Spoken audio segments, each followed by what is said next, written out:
John?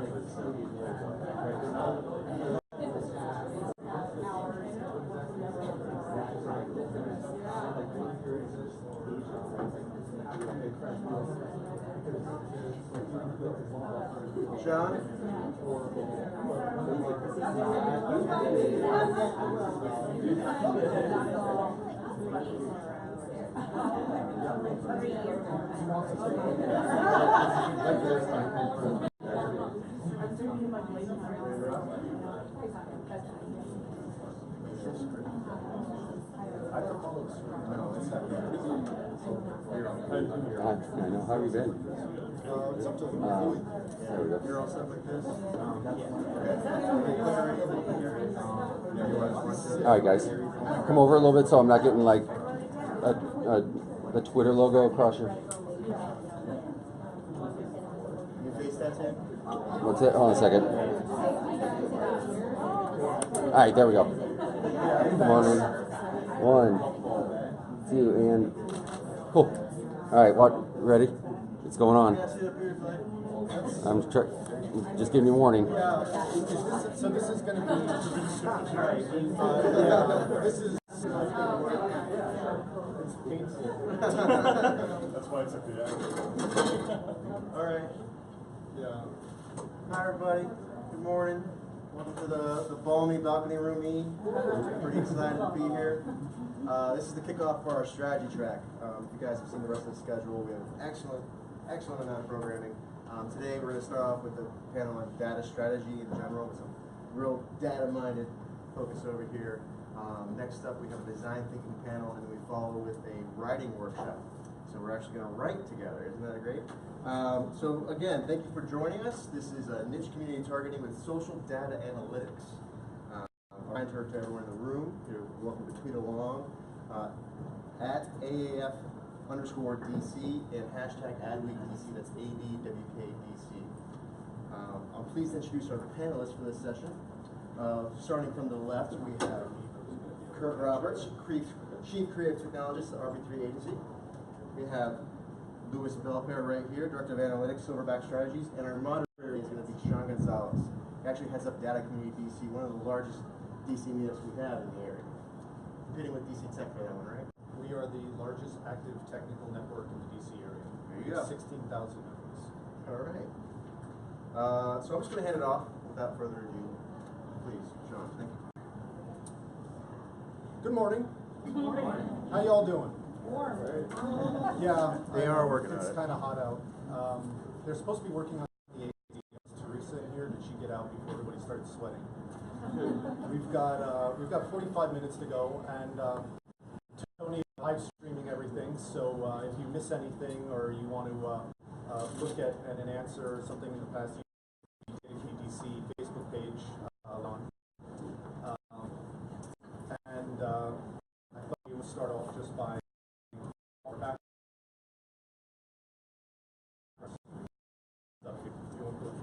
Sure. So I'm Kurt Roberts. I'm a creative technologist.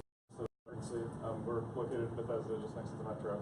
I've been working with, I started my career as a developer, and so my view of data comes a little bit from what you can collect and how you do collect it.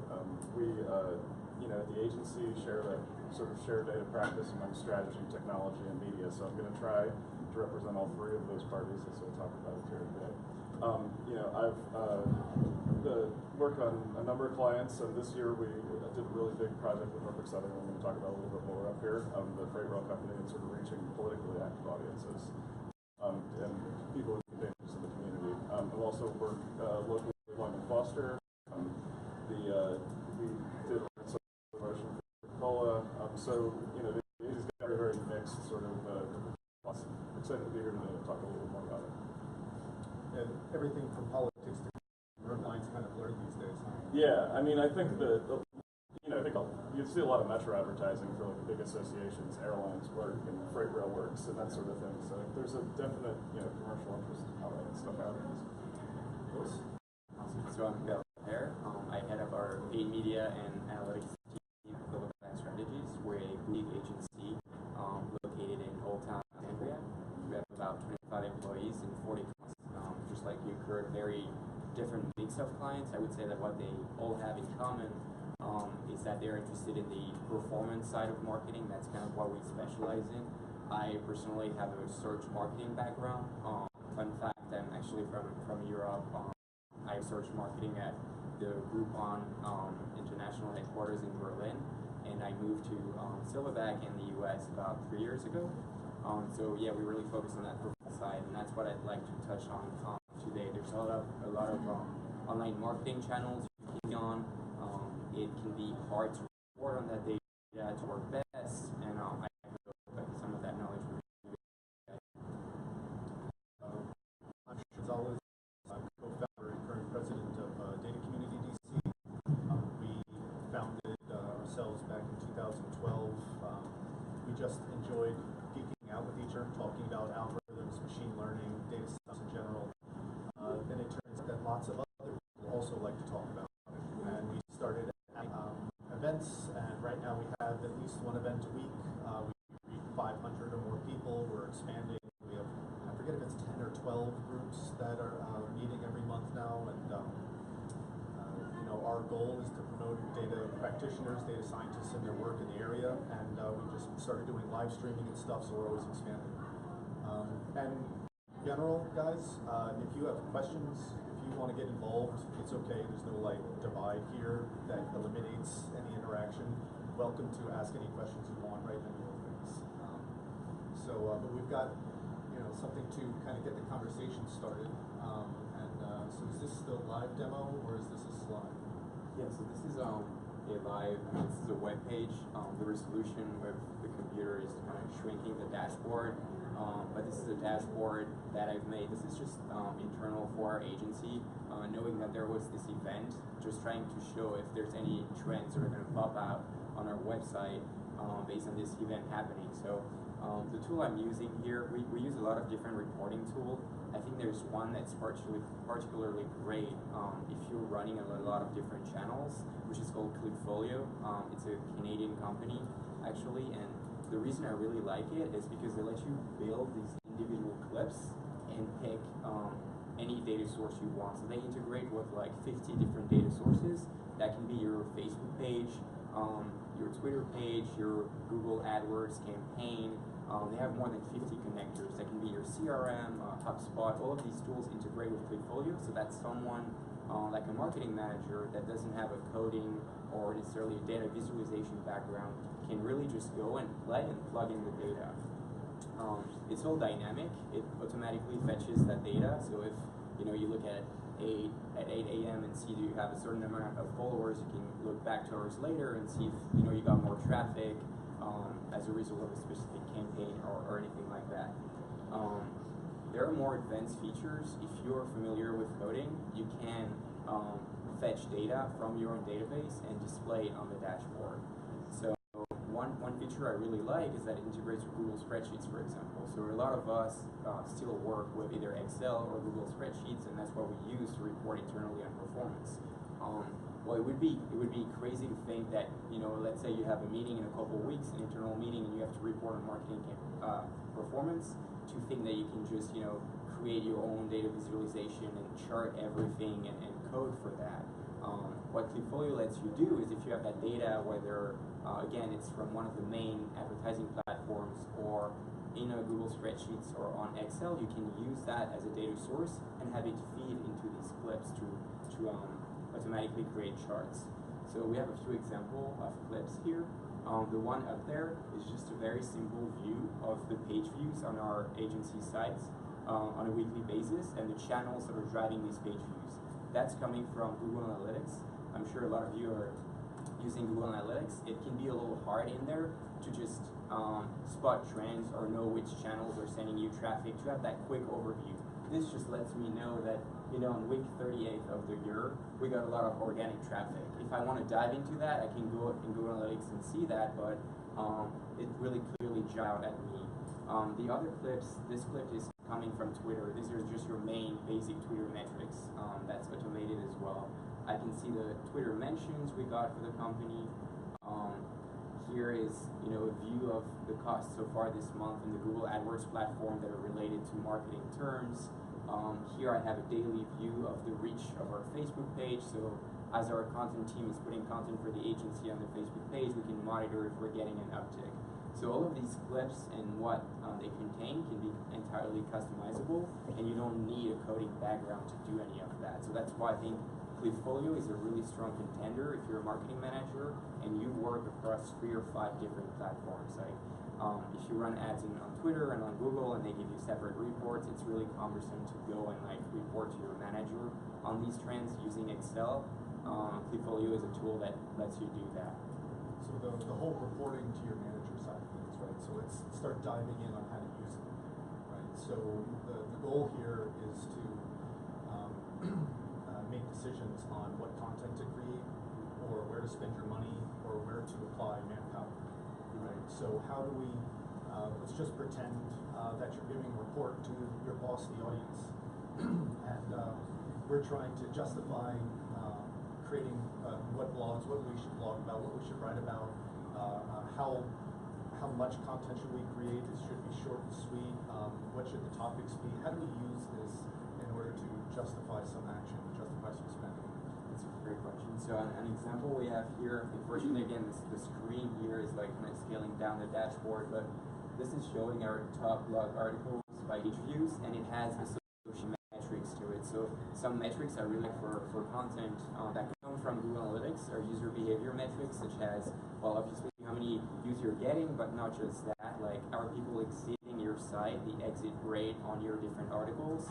The average time on site is also a metric we like to display. Are people actually spending a lot of time on the page? But better than that, with stuff like event tracking from Google Analytics, you can measure how far down the page people go, and you can report on that as well. So it's something our content team uses to see which blog posts are the most popular, but also which one lead to conversion actions on our site, because with Google Analytics, it's really important to track outcomes on your site. So here, there's actually a column for form submissions. If someone sees our blog post to the Twitter, goes to our site, and then sends us a form, or even calls us on the phone, this would report how many goal completions or phone calls we got from that particular blog post. So then our team can use that. If you jump in here whenever you want to say something. So you talk about how far down you can go. I mean, I can imagine that meeting is going. What you wanted to write all week, except that nobody gets past the first paragraph, right? So where do we see that let's pull it up. Can we pull it up? Because this is all live, right? Yeah. Let's pull up one of the articles and show which one's higher performing, which one isn't. So we need to go into Google Analytics to do that right now. Okay. Right, yeah.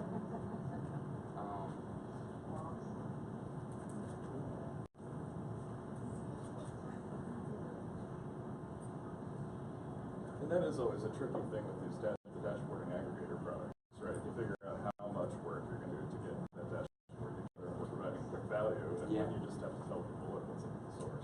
Well, we've got numbers there, right? So we've got, maybe we can expand that, or? Yeah. So Please hold while we expand this information. Can the audience ask to speak up a little? Oh, yeah. It's loud back here. Oh, sure. Yeah, Kurt, a little bit louder. As you wish. Cool. There we go. Okay, so we've got numbers, we've got data. So we've got page views, right, on each one of these articles. We've got benchmarking, 3 Google features transforming. You see there's some clickbait right there.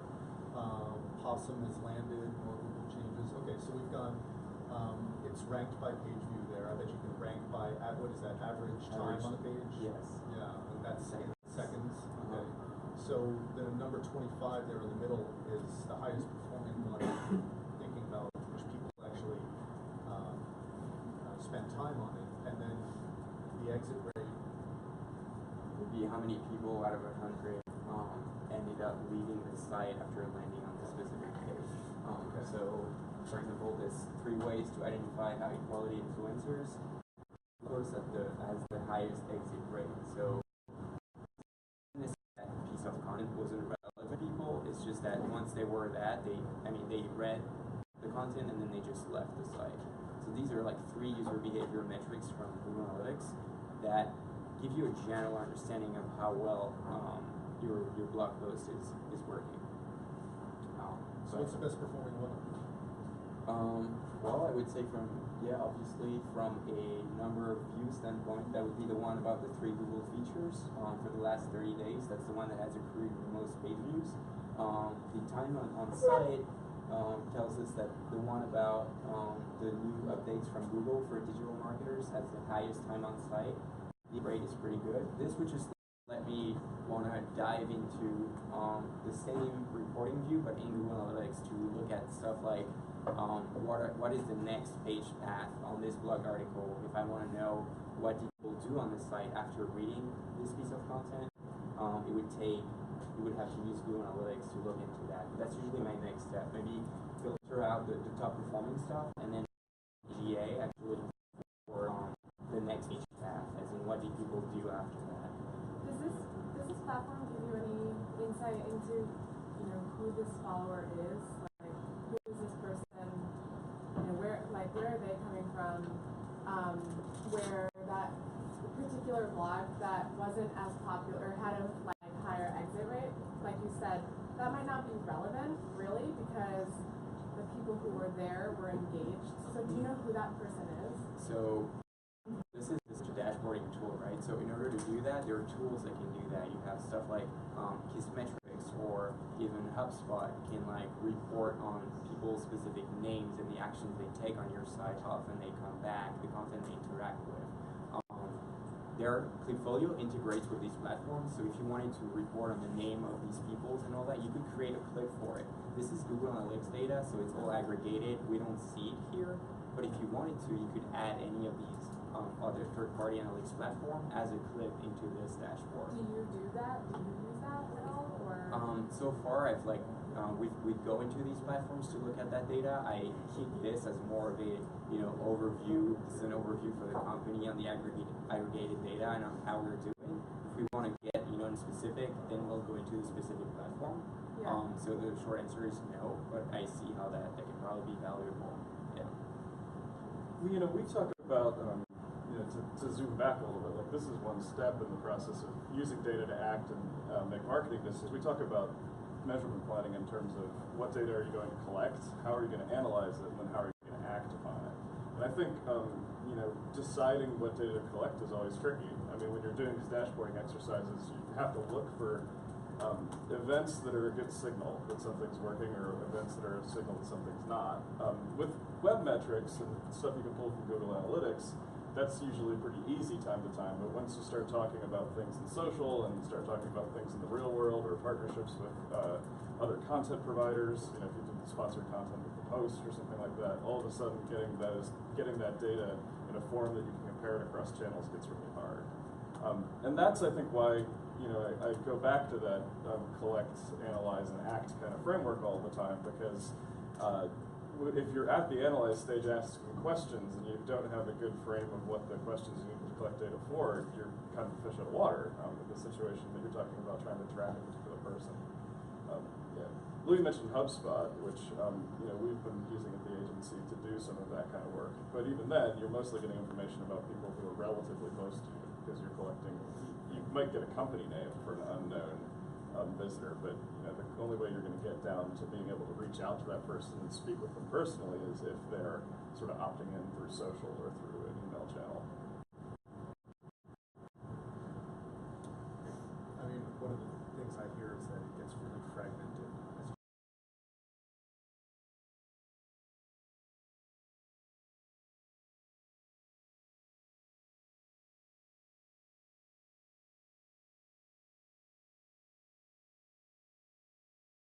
To go make decisions and sort of avoid some of the individual things. Look at a HubSpot record. It shows a record of every interaction that someone has had that's managed to with your site. That's what pages they've visited, what emails you sent them, what emails they've clicked through. It even integrates with contract management systems and stuff, so we can see what the percent of proposals is marketing. That's really powerful, but it's also a lot of information. Yes, miss. So there was a great keynote this morning from Grant's Crane, adding to a lot of other Crane publications, and while it's clear these are big proposals, component of digital, one of the points he made was no sale is made on the last click. So we're all very attuned these days to digital marketing, social media, blogging, the last click. And that's what your dashboard up here. How do you reconcile that with your clients, for example? So you're here, 2 of you, 3 of you, speaking at a conference. Now maybe later on they look you up. Maybe they start following you on Twitter. Maybe they do click on the blog post. But it wasn't really the blog post, the tweet that got them interested. How do you reconcile with not trackable? Conferences, trade shows, radio, name it. That's a great question. So for 20 minutes, attribution.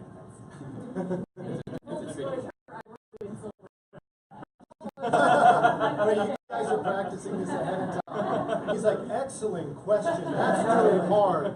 I'll see if I can dig into my vast experience to answer this.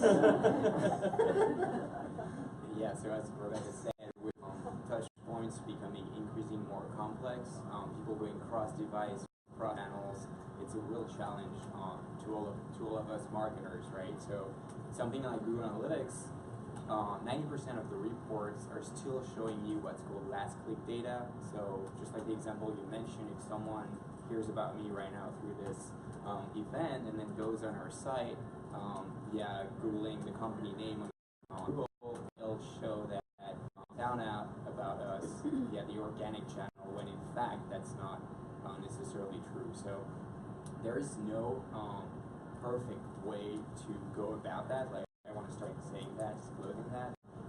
But that being said, for the online world, there are ways to get a better understanding of what's the path to conversion. We're talking about Google Analytics a lot this morning. Google Analytics as an attribution section of its interface that gives you reports on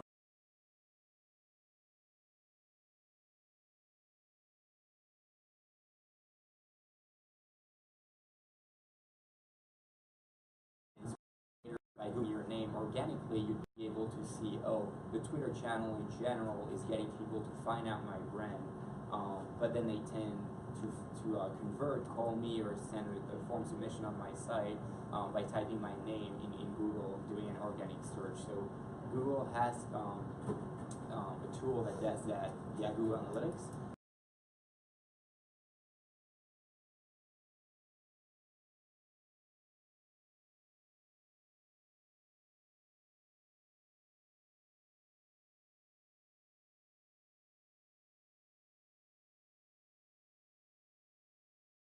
Later during the day on their desktop computer. So if you want to see how much of that cross-device behavior is occurring, Google provides metrics on that. Another thing to watch for is what's called like view-through conversions. A lot of ads are seen but not acted upon, and then people at a later date go to your site, same thing. That's a view-through conversions. Facebook provides data in its ad platform about view-through data. So cross-device, view-through, cross-channels, that's a lot of complex topics, but there are ways and metrics you can put behind that, whether that's in the ad platform or in the analytics platform itself. You almost wish that you could know that the person looks at it and then goes over to their computer, and maybe they're on the same Wi-Fi network, and so you'd be able to time correlate the two of them. I mean, I'm going way off the deep end here, but you wish that you could almost keep track of, like, they just happen to, from the exact same spot, interact on Twitter, and then Google our name if you're the same person. And there are pieces of software out there that put cookies on various sites to keep track of who's going right? Mm-hmm. Have you looked into any of that stuff? Yeah, so Google Analytics has a user ID feature where if a lot of people log in on your site on both mobile and desktop, able to like reconcile the information and tell you that this desktop session originated from a mobile visit. So these are fairly, they require and mobile to desktop, desktop to mobile behavior. I'm thinking about, we have a lot of e-commerce clients. That's very valuable to them because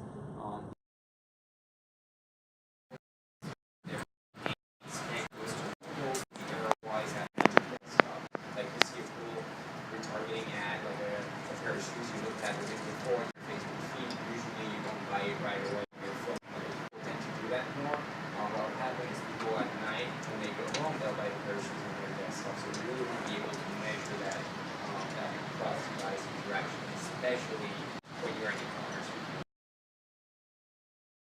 You're thinking about the whole mix of media in those situations too, right? Like your concern, you can't just say that you pointed out about view through conversion, right? And that's a great example. You can't say that because you're not getting conversions directly from a given metric, that doesn't necessarily mean that's not an important part of the mix of what you're fielding. Absolutely. Yeah. I mean, I'm the measurement guy, not the media planner, but I learned that the whole point of all those pieces working together means that sometimes your aggregate metric, the aggregate of the metrics online or individual pieces of media aren't going to add up to a whole that means anything to the customer, right? If your actual real conversion is the sale. Yeah, I think that leads into the overall measurement framework. So before you start a campaign, you want to make sure that you set APIs that make sense for the platforms that you're using.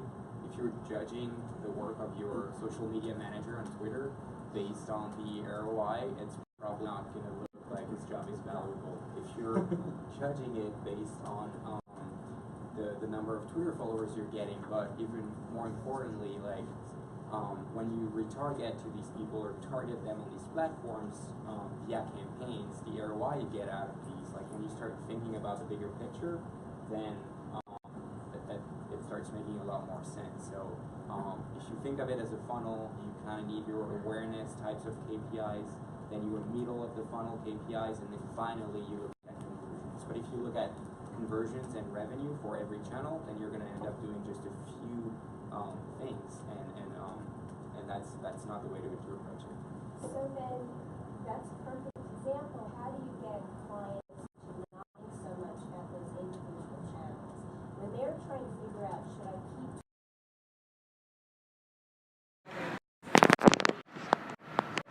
right? How do you get them to look at that big picture? I mean, that's what, it's just repeat the question, right? So the question is that how do you get them to look at the larger picture rather than focus on one particular there was some sort of feedback focusing on the number of followers or something like that, and they want ROI. And as you were saying, if you focus too much on ROI, it can make it look less than it really is. That's one of the reasons that we do focus on the idea of measurement planning. I mean, it doesn't always work because you don't always have a client come along with you through the whole process and believe that thing you set up in the beginning is exactly what they should be measuring because business conditions change. Right. But, we have a lot of success trying to educate people in the beginning about how, we're going to measure the campaign going forward, and therefore, whether that, thing is signal or noise, I think there's a lot of, especially social conversations, it's really easy to start mistaking, for a metric that matters, and often it just doesn't. One thing that I like pretty well is if you try to tie more of the creative process, the upper funnel types of ads to your final outcome. To give you an example, we're pitching a few video concepts with a client, and it's really hard, to put the value on how much business they're going to get because of this video that run on Facebook. But let's say they agree on the concept, they think that creatively speaking it's a good concept.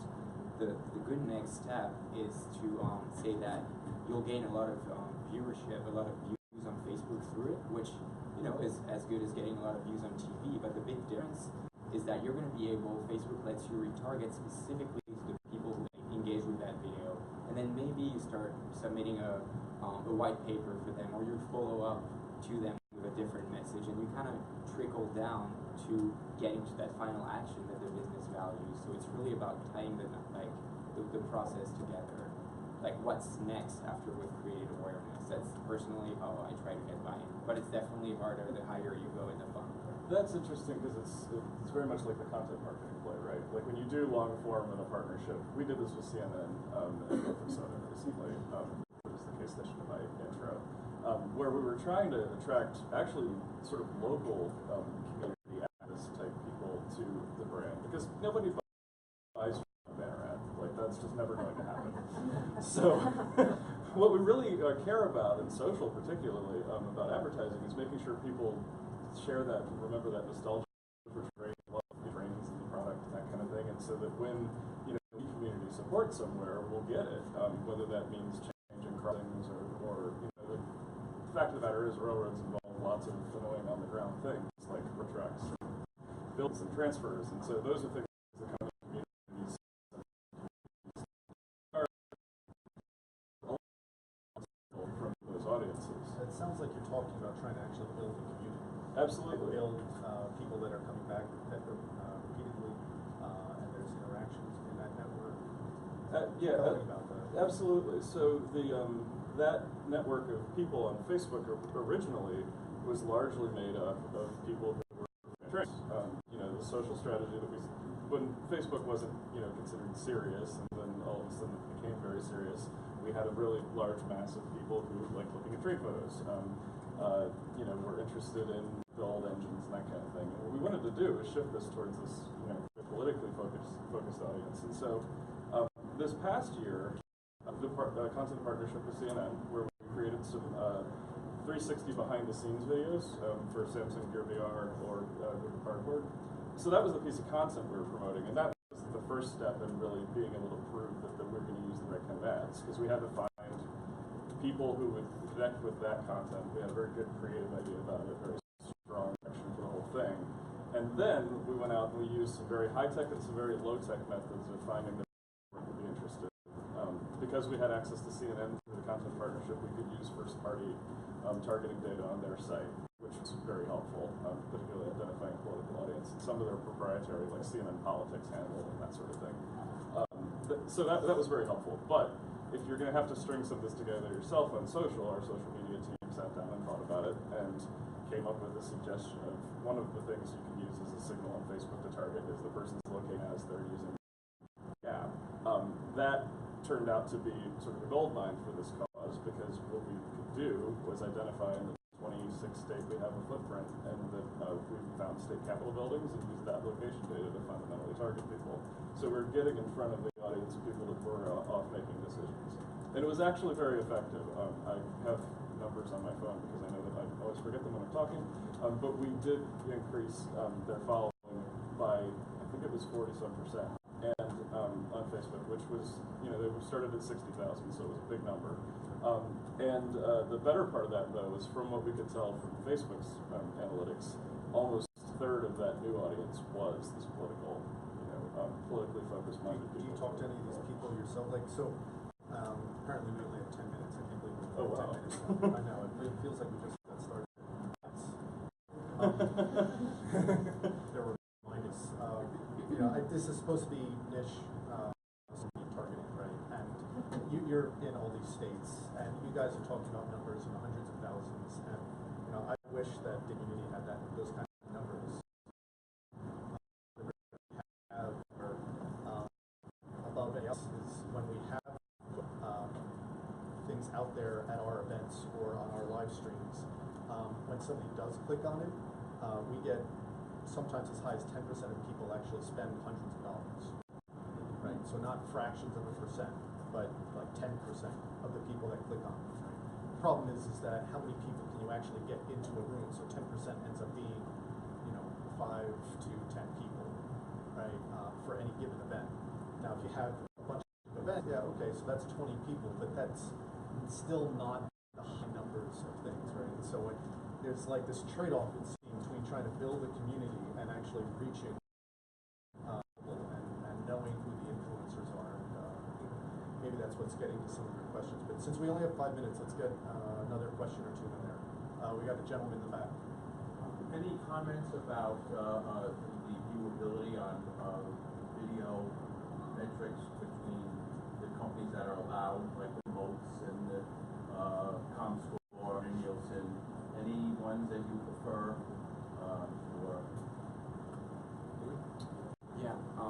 So a lot of the advertisers we work with in terms of video, they'll use Google's tools, the Google Display Network, to promote video, or Facebook video solutions. So we don't necessarily use third-party measurement on top of that. So I don't have a specific recommendation, but I'm sure you heard about the Facebook ago about the way that we're measuring views. There's a lot of attention right now on Facebook, especially in making sure that they're doing things correctly when it comes to video. So that measurement moving forward, I'm sure is going to be really, really good. And views across social networks are all measured differently too, and that's always a point of a lot of contention. You can find lots of that information online, but I'll plug myself for a second. We did a white paper at RP3 Agency about Snapchat recently and talking about views. It's hard to compare numbers directly from network to network because or from site to site, because Facebook was counting views basically if the thing started playing in your feed, which almost every video you scroll by does, whereas YouTube traditionally counted on a certain amount of time into the video before it triggered. So you just have to be sure you know what you're looking at, and I think measuring with a set methodology, regardless of channel, is an important part of that. You know what that makes me think of is nobody in this audience probably configures GPUs for optimizing deep learning training of neural networks, right? So I probably shouldn't tell you about the NVIDIA GPU conference coming up next month, but y'all want to hire data scientists, right? Y'all want people that can actually go through this data and analyze this data and tell you what the heck I just said actually means and how it can help, right? That's what data is. So data community, we have our 16,000 members, and we're trying to help those people get jobs doing things like this to make all this stuff a lot simpler for you. So there's targeting for the right audience. Any other questions?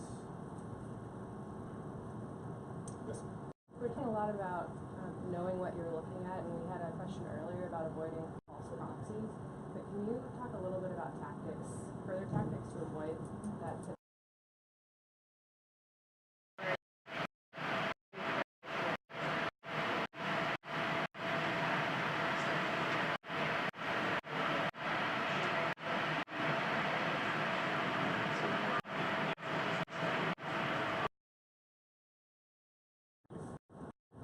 Giving credit to the wrong channel, for example. Right. Yeah. So I would say from Can you repeat the question? I think you're asking whether when you're doing marketing across channels, you're performing well, how do you detect that it actually is being overinflated or correct? I want to be. After some experience, you start getting a baseline for what's an adequate click-through rate, what's a normal conversion rate, and when you have these metrics in mind, if you start seeing something performing extremely well, usually it's worth diving into it deeper. So when tools like we're talking about KISS metrics or measurement tools lets you dive into a specific person's behavior, and then you can see, oh, they visited my site like 20 times in a couple hours, that looks like it's spam, or I'm getting like 10 times 10 conversions for the same individuals. I hardly believe a customer would try to contact me 10 times in one day. So there's you kind of have to buy best practices, but it's really about knowing what your baseline has been and how much off that baseline your channels are performing. It really comes with experience. I don't know of a tool that would just go, oh, this is incorrect or anything like that. And I think it comes a little bit with being really disciplined about looking at the data. Right? Like that, you build that experience by saying, okay, every week we look at this. And I think about looking at those reports a lot of the times, and there's moments where oh, that's really weird. And sometimes when something's really weird, that's a good thing, and sometimes it means that you've set up wrong to measure it. But you should dive into anything that looks strange. If it's too low, if it's too high, it's more about finding the distance from what you expect than it is necessarily about seeing things that are performing super well. And that's that whole media mix kind of view too. When we were setting up HubSpot a while back, they sent me a report every day that looked at your website, and I saw one that I had 30-some views from a company I had never heard of in Boston, and I was like, well, this is really, really strange. And this was a good weird. They actually called us the next day, and I knew who they were because I'd seen it the night before. Otherwise, I wouldn't have known who it was. On the other hand, when you start seeing, like we're talking about, representing internet traffic, I mean, I think a lot of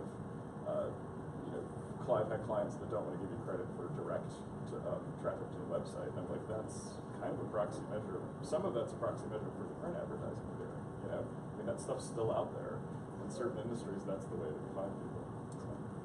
I think that's it, right? So just round of applause for our speakers.